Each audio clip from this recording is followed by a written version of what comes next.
शिक्षक संघ इसकी रचना में 3 प्रमुख बैठकें हैं। एक बैठक होती है जुलाई में, उसको प्रांत प्रचारक बैठक कहते हैं। संघ में प्रचारक का माने जो अपनी शिक्षा संपन्न करने के बाद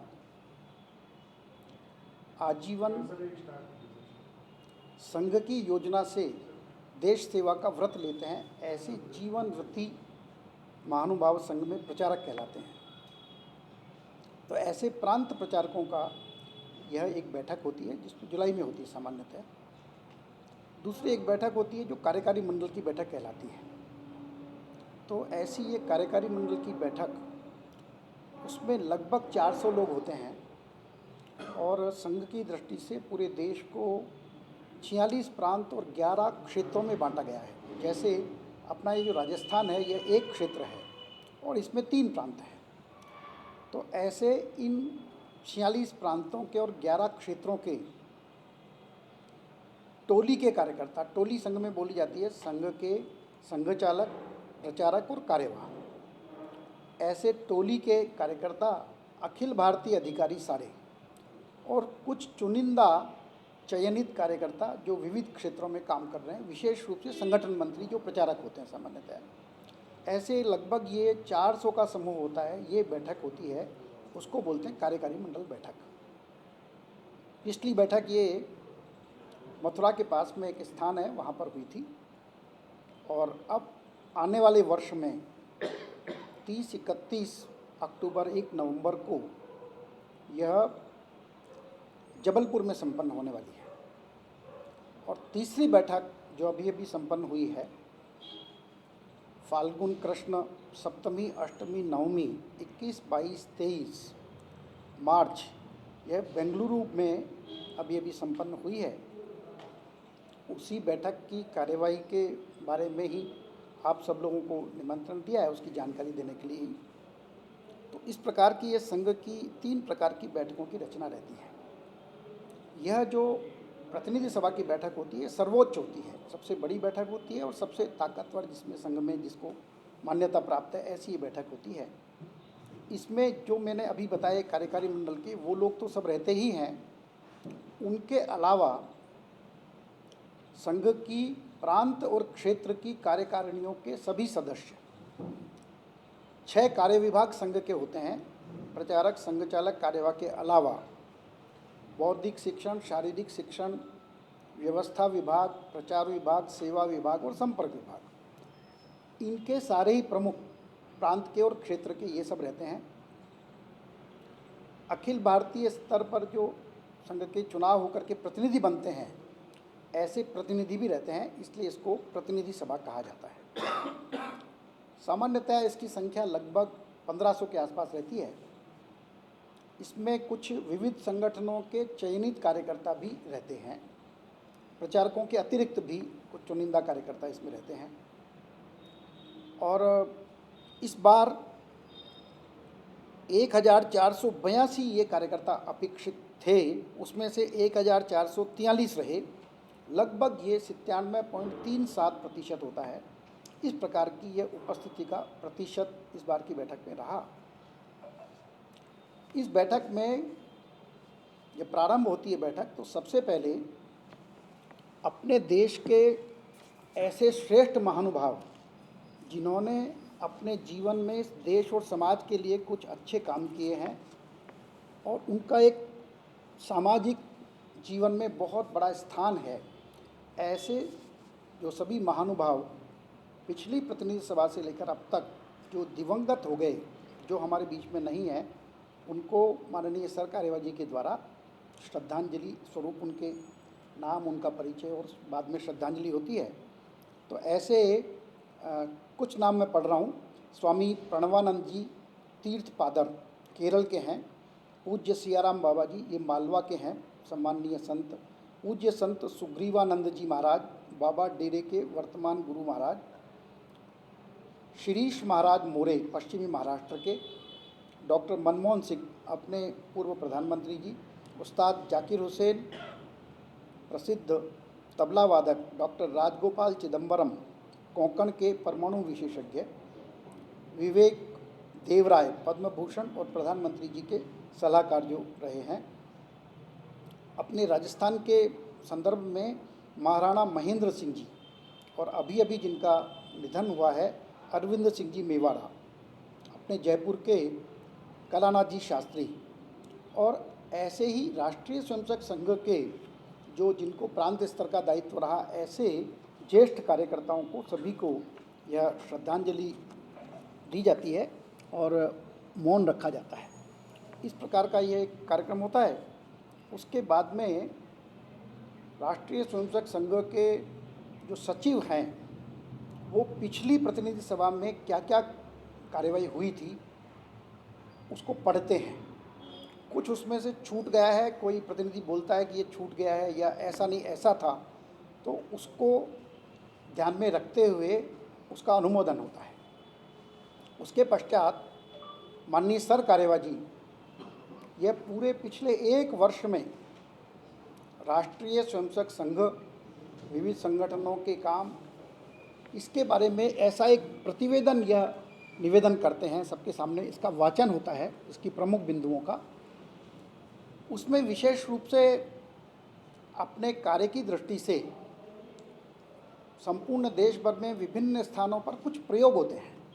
जो काम चल रहा है उसको पक्का करना, उसकी गुणवत्ता बढ़ाना, काम का व्याप बढ़ाना, एक शाखा दूसरी नई शाखा, एक शहर में 15 शाखाएं थी अब 20 हो गई है, उसके लिए कार्यकर्ता कुछ न कुछ प्रयोग करते हैं।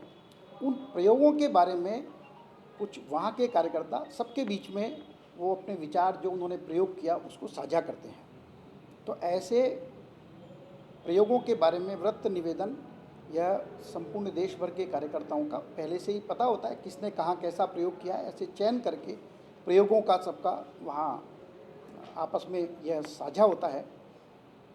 इसके अतिरिक्त जो विविध क्षेत्र हैं, पिछले एक वर्ष में उनका कोई विशेष उपलब्धि रही है या उल्लेखनीय काम उनका कोई हुआ है, उसके बारे में वो बहुत संक्षेप में, क्योंकि समय की एक मर्यादा होती है, उस समय में ही सब कुछ पूरा करना होता है, तो उसके बारे में वो सबको जानकारी देते हैं। आने वाले समय में सबको ध्यान रहना चाहिए, ऐसे उनके कोई कार्यक्रम होने वाले हैं उसकी भी वो सूचना देते हैं। परम पूजनीय सरसंघ चालक जी और सर कार्यवाह जी का देश भर में प्रवास होता है। उन प्रवासों में कोई विशेष बात कहीं हुई है तो उसका भी वहाँ पर निवेदन किया जाता है। उसके अतिरिक्त परम पूजनीय सरसंघ चालक जी और सर कार्यवाह जी देश भर में घूमते घूमते देश के कुछ बड़ी हस्तियाँ जिनको कहा जाता है उनसे मिलते हैं, उनसे भेंट होती है, उसके बारे में भी उसमें ये प्रतिवेदन में सारा उल्लेख रहता है। इस सब के अलावा संघ के जो मैंने बताया आपको 6 कार्य विभाग हैं, इनके राष्ट्रीय स्तर के, क्षेत्र के स्तर के, प्रांत के स्तर के कोई भी ऐसे बड़े काम, बड़ी बैठकें या कुछ उल्लेखनीय बातें होती है उनका भी वर्णन रहता है। हम सब जानते हैं संघ के अभी के स्वरूप में 6 गतिविधियां हैं: धर्म जागरण, कुटुंब प्रबोधन, सामाजिक समरसता, पर्यावरण संरक्षण, गो सेवा और ग्राम विकास। तो ये 6 गतिविधियां हैं। उनके जो उल्लेखनीय काम हुए हैं पिछले एक वर्ष में, उसके बारे में भी वहाँ चर्चा होती है और उनके आगामी कार्यक्रमों की कोई सूचना, सबको देने लायक सूचना होती है, वो सूचनाओं का भी उसमें प्रसारण किया जाता है।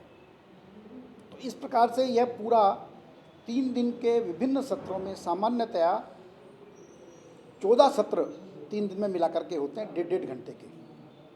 तो इनमें यह रहता है 1-2 सत्र क्षेत्र के हिसाब से होते हैं, जिसमें सारे क्षेत्र के जो विविध संगठनों के सहित सब कार्यकर्ता रहते हैं, वो आपस में उस क्षेत्र के बारे में चिंतन विचार विमर्श करते हैं। तो ऐसा ये सब कुछ रहा है। अभी जो ऐसा यह जो प्रतिवेदन है वो संघ की वेबसाइट पर भी उपलब्ध है, उसमें भी अधिकांश ये सारी जानकारियां हैं।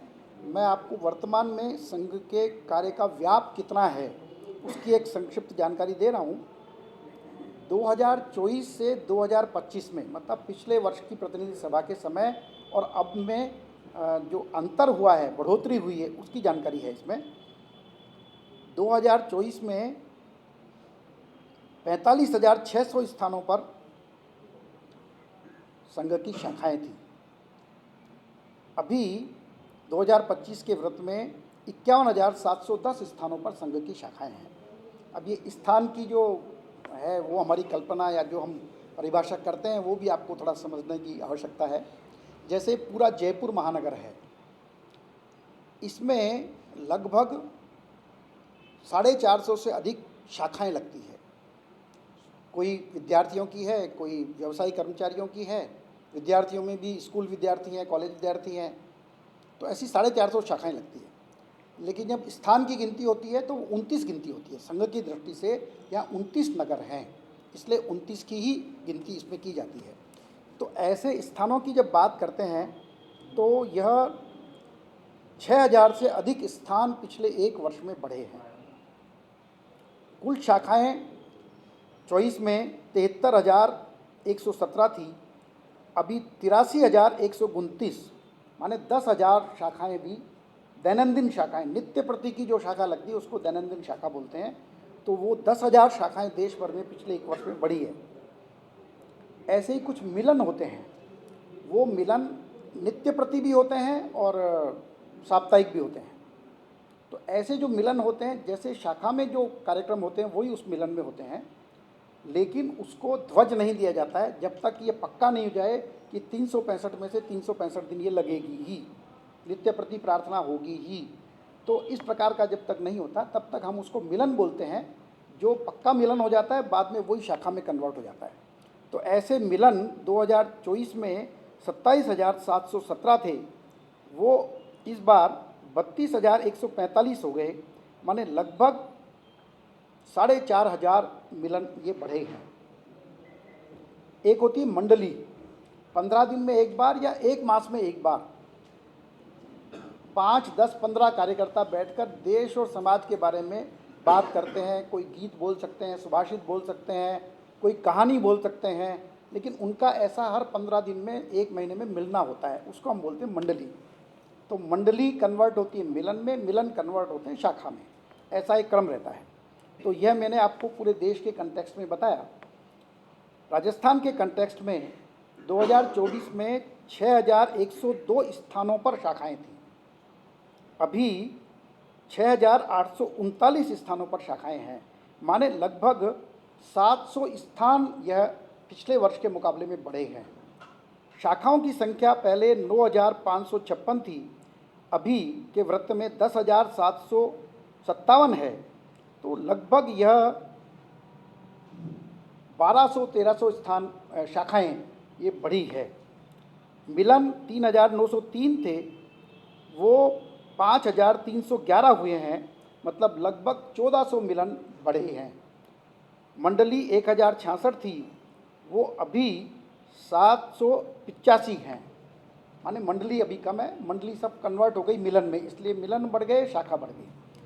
तो इस प्रकार का यह संख्यात्मक व्रत है, जिसको ध्यान करते हैं तो हमको ध्यान में आता है कि पिछले वर्ष के मुकाबले में जो संघ ने शताब्दी वर्ष को निमित्त मान करके और काम बढ़ना चाहिए, उस प्रकार का ये जो काम बढ़ा है, वो संघ के नेतृत्व ने जवान युवकों से एक आह्वान किया था कि इसको शताब्दी वर्ष को निमित्त मान करके हम हमारे जीवन का एक वर्ष संघ की योजना से संघ के काम के लिए दें।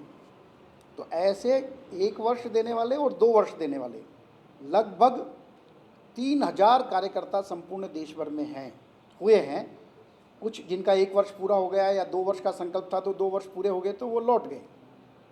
राजस्थान के कंटेक्स्ट में ये संख्या 468 यह हुई, उसमें से 144 अभी भी काम कर रहे हैं और लगभग इसमें से 30 कार्यकर्ता ऐसे हैं जो अभी और समय देंगे। जो उन्होंने 1 वर्ष और 2 वर्ष का संकल्प किया उससे भी आगे अभी और वो समय देंगे।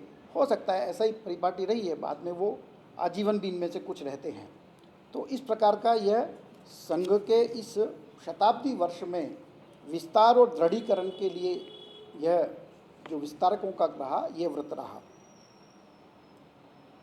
एक संघ के स्वयंसेवकों के द्वारा अन्य अन्य संगठन जो हैं, वो सेवा भारती के नाम से होगा, वो वनवासी कल्याण परिषद के नाम से होगा, ऐसे कुछ सेवा के काम जो 100% समाज के सहयोग से ही चलते हैं, जिसमें शासन से एक पैसा भी नहीं लिया जाता, ऐसे काम शिक्षा के 40,920, चिकित्सा से संबंधित 17,461, सामाजिक कार्य 20,546 और स्वावलंबन से संबंधित काम 10,779, कुल मिलाकर के योग 89,706। इस प्रकार के ये सेवा के कामों का यह ब्यौरा इस प्रकार से है।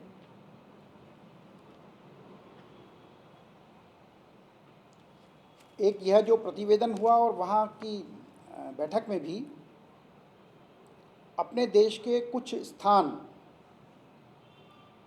उनकी परिस्थितियाँ कुछ चिंताजनक है, उसके बारे में भी वहाँ के कार्यकर्ताओं ने सबके सामने जो वास्तविक स्थिति है वो बताई और संघ की ओर से क्या प्रयास हो रहे हैं ये भी बताई। उसमें विशेष रूप से मणिपुर और दूसरा यह दक्षिण में विशेष रूप से तमिलनाडु में यह जो अलगाववाद फैलाने का प्रयत्न हुआ है, उसके बारे में वहाँ के कार्यकर्ताओं ने थोड़ा सा विस्तार से सबको इन सब चीज़ों की जानकारी दी। एक जो अन्य कार्यक्रम हुए उसमें विशेष रूप से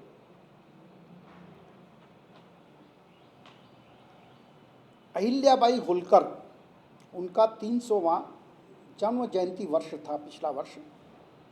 उसमें संघ ने, विविध संगठनों ने और समाज के अन्य संस्थाओं ने सामाजिक कार्यों में, धार्मिक कार्यों में एक श्रेष्ठ शासक के रूप में जैसा उनका जीवन रहा, उसका स्मरण करते हुए, कृतज्ञता व्यक्त करते हुए उनके जीवन को दर्शाने वाले विभिन्न स्थानों पर कार्यक्रम हुए, उसकी जानकारी भी इस बैठक में हुई। एक हम सबको जानकारी है, केवल भारत नहीं तो विश्व भर का सबसे बड़ा आध्यात्मिक, सामाजिक, धार्मिक ऐसा यह जो महाकुंभ प्रयागराज में अभी संपन्न हुआ है, उसके बारे में भी एक जानकारी सबके बीच में आई और उसमें स्वयंसेवकों ने क्या क्या काम किया।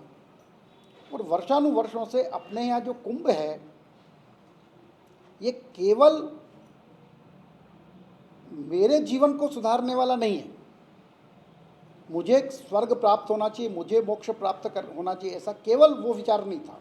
ये तो था ही, लेकिन इसके साथ साथ में अपना समाज जीवन कैसे अच्छा रहे, हमारे समाज जीवन के दोषों को कैसे दूर किया जाए, इसके बारे में समाज के श्रेष्ठ लोग वहाँ बैठ कर के चिंतन मनन करते थे और समाज को एक दिशा देते थे।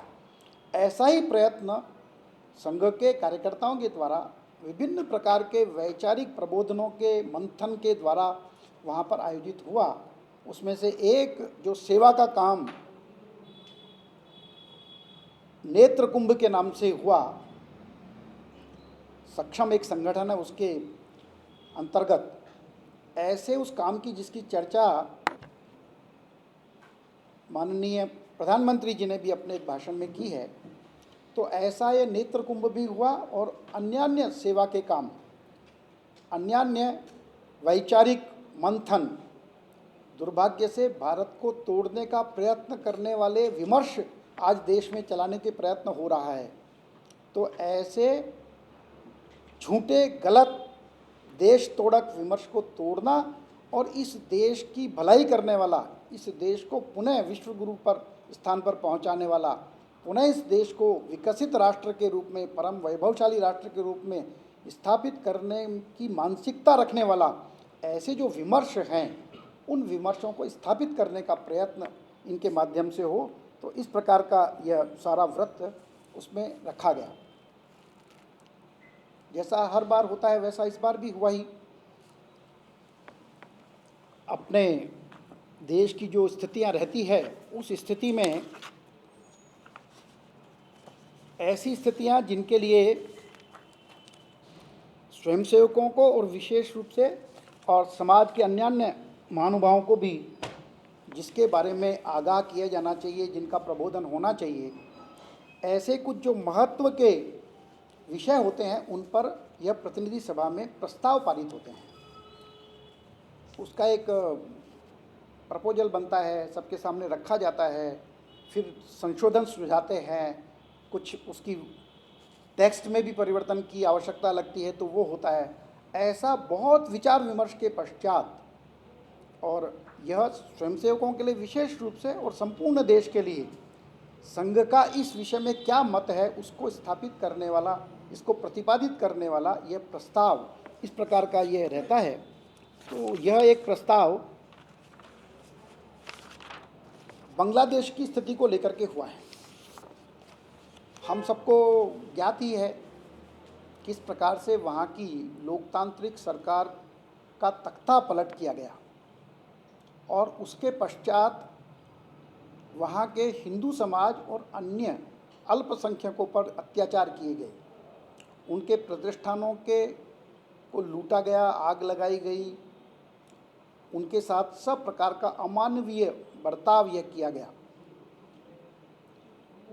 और महिलाओं के साथ किस प्रकार का उत्पीड़न किया गया वह संपूर्ण विश्व भर ने देखा है। और वास्तव में तो यह सब मानवाधिकारों का उल्लंघन है, किंतु दुर्भाग्य से जिन संस्थाओं को इनका संज्ञान लेकर के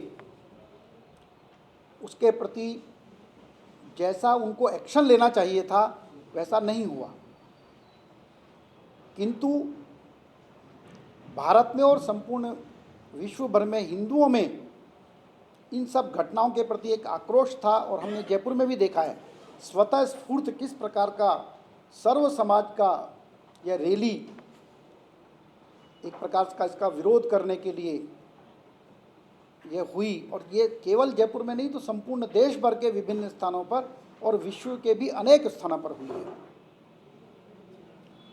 हम सब जानते हैं कि 1950 में लगभग 22 से 23% हिंदू यह बांग्लादेश में था और आज स्थितियां यह है कि 8% से भी कम हिंदू वहाँ रह गया है। तो यह अत्याचारों का सिलसिला, मतांतरण का सिलसिला यह तो वर्षानुवर्षों से चल रहा है, पर अभी की जो घटना वो विशेष रूप से ये है कि ये संस्थागत इस प्रकार के अत्याचारों को, इस प्रकार के विचार को संस्थागत रूप दिया गया, जिन पर ये जिम्मेदारी है कि वो इस प्रकार के अत्याचारों को रोके।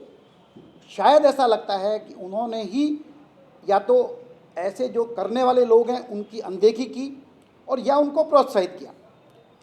तो इस प्रकार का ये जो होता हुआ दिखाई दे रहा है उसमें से लगता है कि कोई अमेरिका का डीप स्टेट और उन सब की भी बहुत बड़ी भूमिका हो सकती है। और यह कभी कभी कुछ लोग ऐसा भी कहते हैं कि यह मानवाधिकारों का उल्लंघन तो है, ये राजनीति है, लेकिन इसमें कोई मजहब नहीं ढूंढना चाहिए। लेकिन वास्तविकता यह है कि चुन चुन करके जो मुसलमान नहीं हैं और बाकी जो अल्पसंख्यक हैं उन पर इस प्रकार के सारे अत्याचार, अनाचार और आगजनी और उनको ध्वस्त करना, उन पर झूठे केस लगा करके और उनको जेल में डालना, मंदिरों की मूर्तियों को तोड़ना, यह सब प्रकार का अपमान, यह सब कुछ किया गया है। तो यदि हम ये फिर भी ये कहते हैं कि ये इसका मजहब से कुछ लेना देना नहीं, तो मुझे लगता है कि ये सत्य को झुटलाने का प्रयत्न करने के बराबर है, अपने आप को धोखे में रखना है।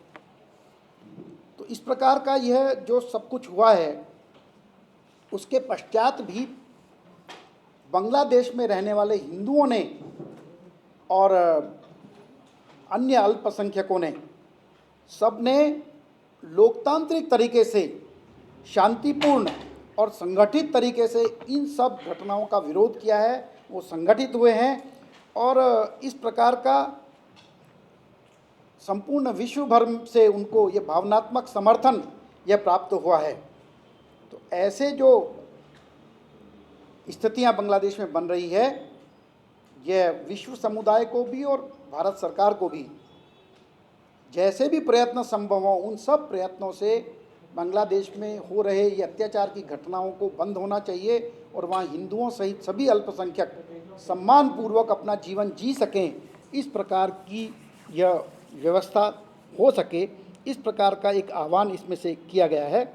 और सब लोग इस प्रकार की एक आवाज़ विश्व भर में उठाएं, यह एक इस प्रस्ताव में सबको आह्वान किया गया है।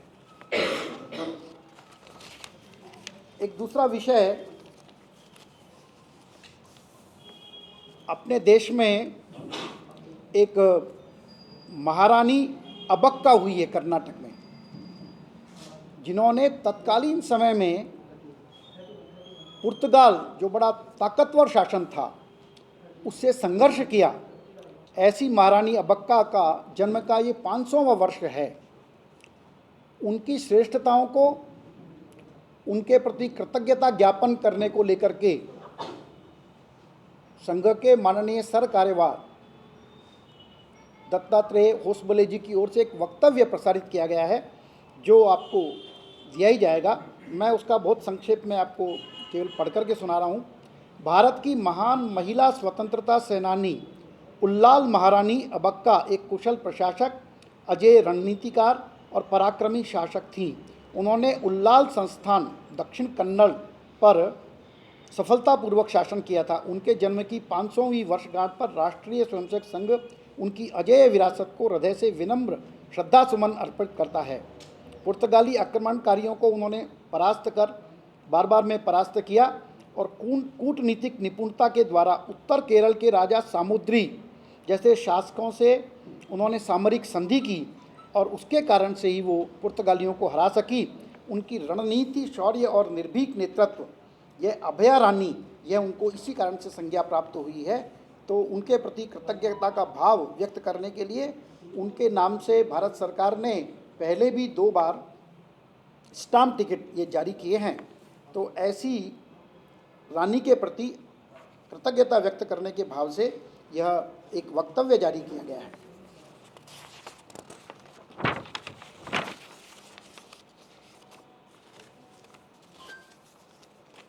आप सबको पता ही है, राष्ट्रीय स्वयंसेवक संघ की स्थापना 1925 में डॉक्टर केशव बलिराम हेडगेवार जी ने नागपुर में की थी।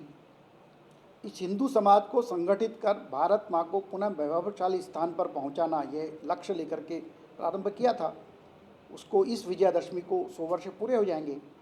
संघ 101वें वर्ष में प्रवेश कर जाएगा।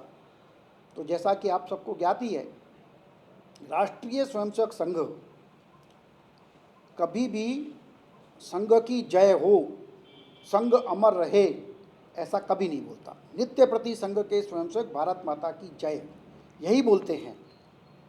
पिछले 100 वर्षों में राष्ट्रीय स्वयंसेवक संघ को समाज का स्नेह और विश्वास जो प्राप्त हुआ, उसके प्रति कृतज्ञता का भाव रखते हुए आगामी वर्षों के लिए हमारी दिशा क्या हो, हमारा कार्य करने का तरीका क्या हो, इसको ध्यान में रख करके एक संकल्प यह प्रतिनिधि सभा में पारित किया गया।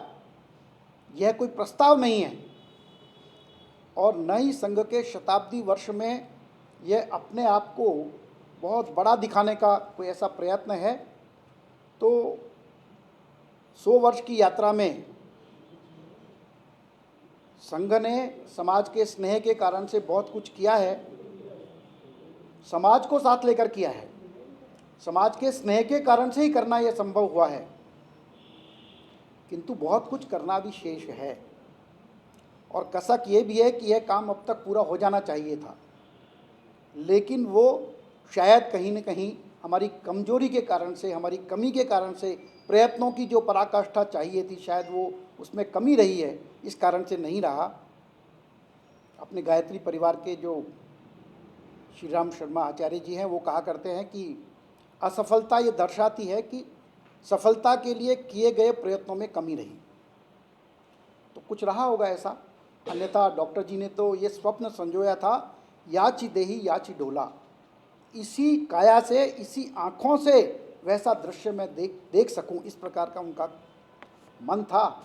लेकिन 100 वर्षों में जो भी हम कर सके हैं वो भी कम नहीं है, और उसके आगे क्या करना है, इस प्रकार की एक संकल्प इसमें यह बताया गया है।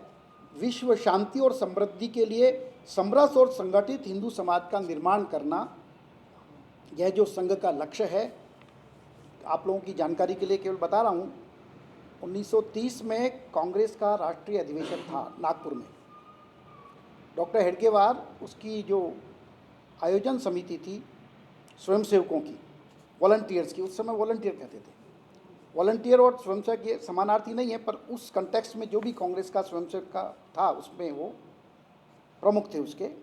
तो उन्होंने कुछ लोगों को साथ में लेकर के और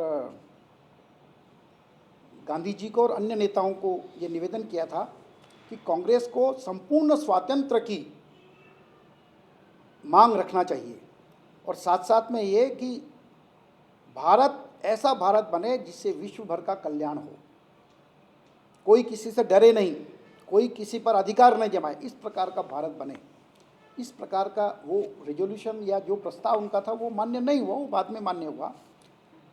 लेकिन यह जो संघ का विचार है, हिंदू का विचार है, भारत का विचार है, यह जो विश्व कल्याण का विचार है, उस कल्याण के विचार को स्थापित करने की ताकत, यह अर्जित करने के लिए भारत को तैयार होना है। तो वैसा बनना है तो उसके लिए क्या क्या करना, उस प्रकार का थोड़ा सा संकल्प यह विशेष रूप से स्वयंसेवकों के लिए है, वो आप सबको मिलेगा ही। तो यह जो करना है उसके लिए जैसे बाकी जगह होता है वैसा संघ में अब शताब्दी वर्ष है। आने वाले विजयादशमी से लेकर के अगली विजयादशमी 2026 की विजयादशमी तक का जो 101वां वर्ष है, यह संघ का शताब्दी वर्ष के रूप में संघ मनाएगा। लेकिन संघ मनाएगा माने क्या करेगा? संघ मनाएगा माने संघ की जय जयकार होगी, संघ ने ऐसा अच्छा किया, संघ ने वैसा अच्छा किया, इस प्रकार का प्रमाण पत्र संघ को नहीं चाहिए। तो कुछ कार्यक्रमों की रचना हुई है, अन्य अन्य स्तरों पर वो होना है। संघ का अभी भी पिछले 3 वर्षों से ये फोकस था कि इस देश के सामान्यतया अधिकांश खंडों तक, तहसीलों तक संघ का काम है। उसके नीचे ग्रामीण क्षेत्र में होते हैं मंडल, और शहरी क्षेत्रों में होते हैं खंड के समकक्ष नगर, और नगर से नीचे बस्ती। सामान्यतया 10,000 लोगों की जनसंख्या पर बस्ती होती है। वो कहीं 12-13 हज़ार भी हो सकता है, कहीं 8-9 हज़ार भी हो सकता है। तो ऐसे मंडल और बस्ती यह संघ का फोकस रहा है। तो ये जो आने वाले कार्यक्रम हैं, इनका फोकस भी नगर, खंड, मंडल और बस्ती। एक खंड में सामान्यतया 10-12 खंड मंडल होते हैं, और एक मंडल में 8 से लेकर के 12 तक गांव होते हैं। तो ऐसे मंडलों तक काम हो जाए। राजस्थान में सामान्यतया मंडलों तक काम कुछ बचे हुए हैं, वो अक्टूबर तक पूरा कर लेंगे, इस प्रकार का संकल्प है। लेकिन देश के कुछ ऐसे दूरस्थ स्थान हैं, कुछ पहाड़ी क्षेत्र है, कुछ ज़्यादा तकलीफ़ के हैं, वहाँ पर शायद नहीं होगा, बाकी सब स्थानों पर होगा। तो नगर, खंड, बस्ती और मंडल, इनको फोकस करके ये कार्यक्रमों की रचना है। तो सबसे पहला कार्यक्रम आएगा विजयादशमी। संघ का स्थापना दिवस भी है। संपूर्ण विश्व में जहाँ भी हिंदू समाज रहता है, वर्षानुवर्षों से विजयादशमी को मनाता आया है। तो इस दिन यह संघ के 6 उत्सवों में से एक उत्सव है। तो इस दिन जहाँ ताकत है वहाँ मंडल पर, बस्ती पर, जहाँ ताकत कम है वहाँ खंड और नगर पर बड़े बड़े पूर्ण गणवेश में स्वयंसेवकों के कार्यक्रम हों, और स्वयंसेवकों के परिवार और समाज के लोग उन कार्यक्रमों में आएँ। तो विजयादशमी के उत्सव में बड़ी मात्रा में इस प्रकार के कार्यक्रम ये नगर, खंड, मंडल अथवा बस्ती स्तर पर हों। एक तो यह इसकी योजना बनेगी। दूसरा है, जहाँ जहाँ जैसी सुविधा है इसी स्तर पर पूर्ण गणवेश में पथ संचलन के कार्यक्रम हों। आवश्यक नहीं है, उत्सव होना जरूरी है, पथ संचलन जहाँ जहाँ संभव है वहाँ पर हो। दूसरा एक कार्यक्रम गृह संपर्क। हर एक घर में संघ की जानकारी का एक फोल्डर लेकर हम जाएंगे। देश और समाज के संबंधित कुछ विषयों पर कुछ छोटी छोटी पुस्तिकाएं लेकर जाएंगे। हर एक घर में जाएंगे, वहाँ परिचय करेंगे, बात करेंगे, संघ की इस यात्रा के बारे में कुछ बताएंगे, वो क्या कर सकते हैं उसके बारे में उनको निवेदन करेंगे। ऐसा गृह संपर्क का ये कार्यक्रम बहुत बड़ी मात्रा में ये होने वाला है विजयदशमी के पश्चात। और इस गृह संपर्क के पश्चात ये सारे कार्यक्रम संघ के स्वयंसेवक ही करेंगे। संघ के विविध क्षेत्रों में जो स्वयंसेवक हैं वो सब इसमें भागीदार होंगे, लेकिन विद्यार्थी परिषद संघ की शताब्दी वर्ष में ये काम कर रहा है ऐसा नहीं होगा। 100% संघ ही करेगा, संघ का स्वयंसेवक ही करेगा, समाज को साथ लेकर के करेंगे, लेकिन वो उसी बैनर पर होंगे, उसी तरीके से होंगे। दूसरा गृह संपर्क हो गया, उसमें फोल्डर जो लेकर जाएंगे वो निःशुल्क होगा। पुस्तकें जो छोटी छोटी बुकलेट्स होंगी वो सशुल्क होंगी। उसके बाद में होंगे इन्हीं स्तरों पर विशाल हिंदू सम्मेलन। पूरे जयपुर का एक नहीं होगा, पूरे जयपुर में 4 भी नहीं होंगे, कम से कम 29, नहीं तो 40, 50, 60, 70, 80 हज़ार से लेकर के 10,000 तक के ऐसे हिंदू सम्मेलन संपूर्ण देश भर में ये होंगे। एक इसी दिनों में, इन्हीं दिनों में दिल्ली में एक बहुत बड़ा कार्यक्रम होगा पूर्ण गणवेश में स्वयंसेवकों का। केवल दिल्ली में होगा, नागपुर में तो विजयदशमी को होगा ही, दिल्ली में देश की राजधानी है इसलिए वहाँ भी होगा एक। और संपूर्ण देश भर में जिनको प्रबुद्ध जन बोला जाता है, जिनको ओपिनियन मेकर बोला जाता है, जिनको समाज का नेतृत्व करने वाले ऐसे महानुभाव बोला जाता है, ऐसे प्रमुख लोगों का यह सम्मेलन, यह भी नगर खंड अथवा मंडल स्तर पर ये संपूर्ण देश भर में होंगे। और इसी समय परम पूजनीय सरसंघ चालक जी के साथ में दिल्ली, मुंबई, कोलकाता और बेंगलुरु 4 स्थानों पर ये समाज के प्रतिष्ठित ऐसे ही जो गणमान्य लोग हैं उनके साथ में संवाद के कार्यक्रम होंगे।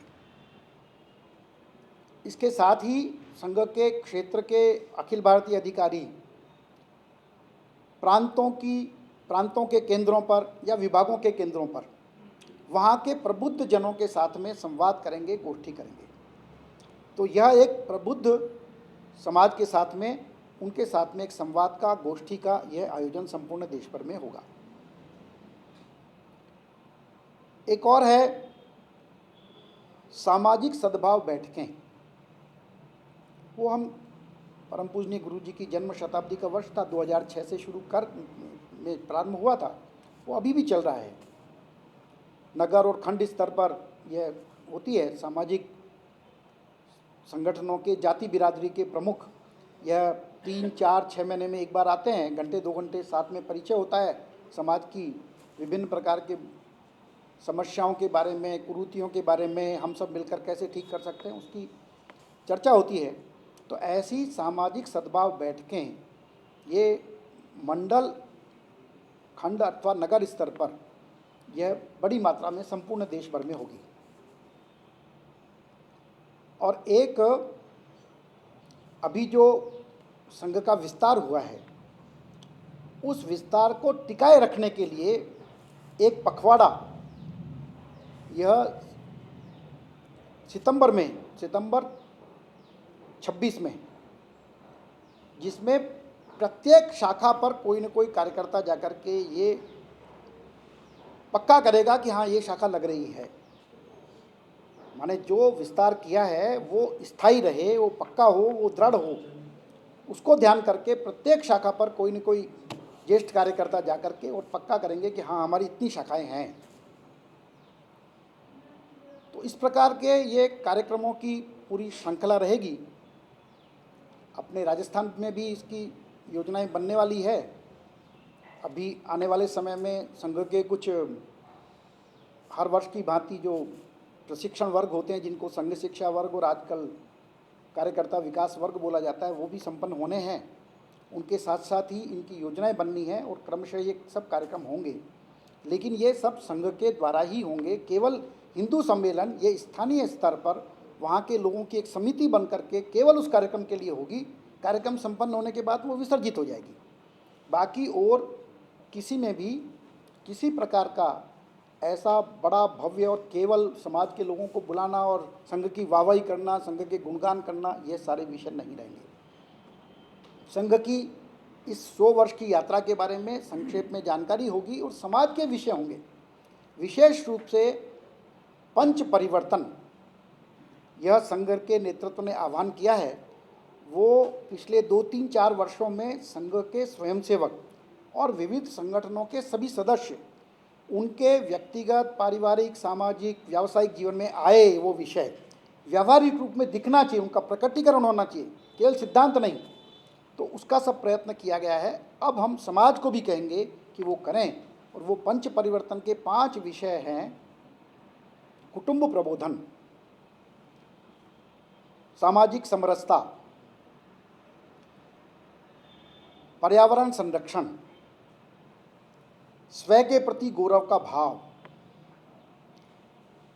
और 5वां है नागरिक कर्तव्य। इनको विस्तार से करेंगे तो अपने आप में ये बड़ा विषय हो जाएगा, इसलिए मैं इसको विस्तार नहीं दे रहा हूँ।